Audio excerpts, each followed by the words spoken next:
গণতন্ত্রের উত্তরণ করতে হলে 24 ঘন্টার মধ্যে এই নির্বাচন কমিশনকে বিলুপ্ত করেন। এরা তো জনগণের ইলেকশন কমিশন না। এই নির্বাচন কমিশন দিনের ভোট রাতে করেছে, একদিন আগে করেছে। নির্বাচনের দিন ঘুমায় প্রধান নির্বাচন কমিশনার। তিনি বলেছেন যে দুপুরবেলা দেখলাম যে 24% ভোট পড়েছে একটা নির্বাচনে। তো আমি একটা ঘুম দিলাম, ঘুম থেকে উঠে দেখি 55% হয়ে গেছে। নির্বাচনের দিন প্রধান নির্বাচন কমিশনার ঘুমায়। তো এই দেশে কীভাবে গণতন্ত্র আসবে?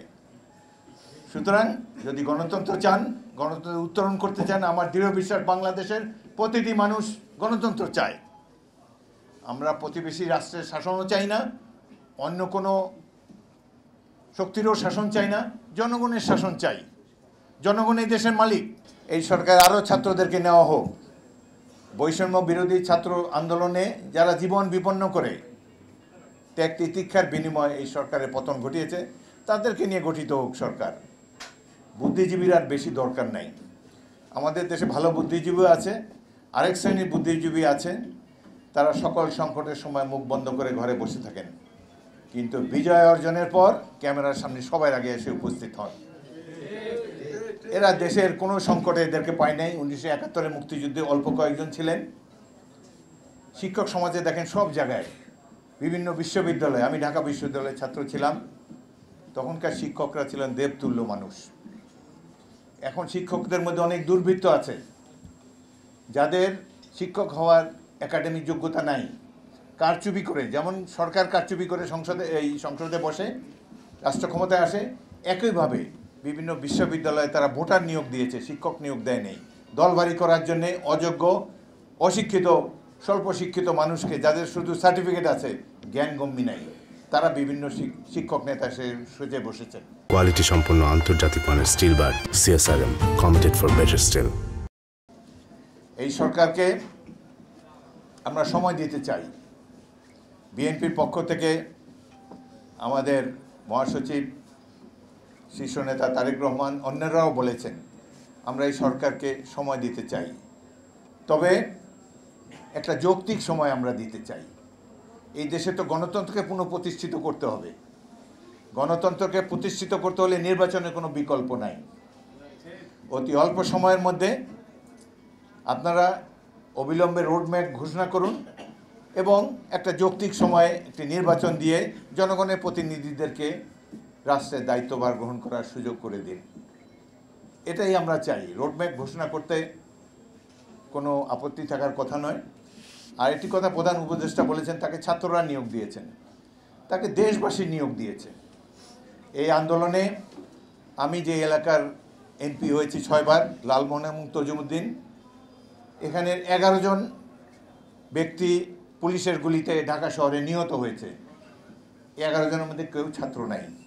এরা অধিকাংশই শ্রমিক, ব্যবসায়ী, রাজনৈতিক কর্মী। সুতরাং ছাত্রদেরকে অবশ্যই সাধুবাদ দেই। ত্যাগের বিনিময়ে এরা দেশ থেকে পালিয়ে যেতে বাধ্য হয়েছে, কিন্তু সারা দেশবাসী এই আন্দোলনে অংশগ্রহণ করেছে। ছাত্রদের সাথে সাথে ছাত্রদের পিতামাতারাও রাস্তায় ছিল। অতীতে এই ধরনের দৃশ্য কখনো আমরা দেখিনি। এটি হলো বিপ্লব। যারা কেবল বইতে পড়েছেন বিপ্লব, ভাগ্যবান আপনারা, এই বিপ্লব রাজপথে দেখতে পেয়েছেন, যেখানে পিতা পুত্র কন্যারা মিলিতভাবে রাজপথে সরকারের বিরুদ্ধে আন্দোলন করছে, পানি খাওয়াচ্ছে, খাবার নিয়ে আসছে।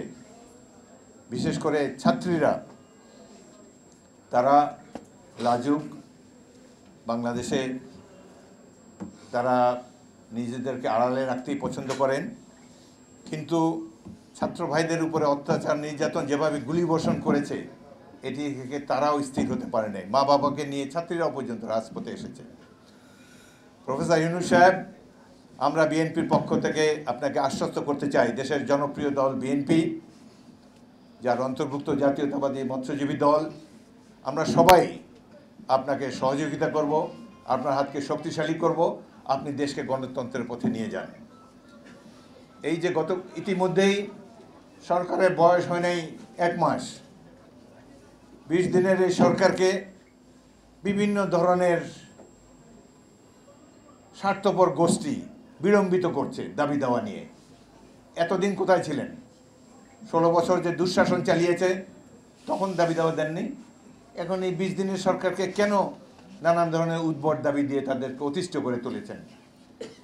দুদিন আগে আনসার বাহিনী, তারা সেনাবাহিনী এবং এই উপদেষ্টা পরিষদের সদস্য, তারা সেক্রেটারিয়েট, সচিবালয় এবং উপদেষ্টাদেরকে ঘেরাও করে রেখেছে। এটি কোনো আনসার বাহিনী নয়।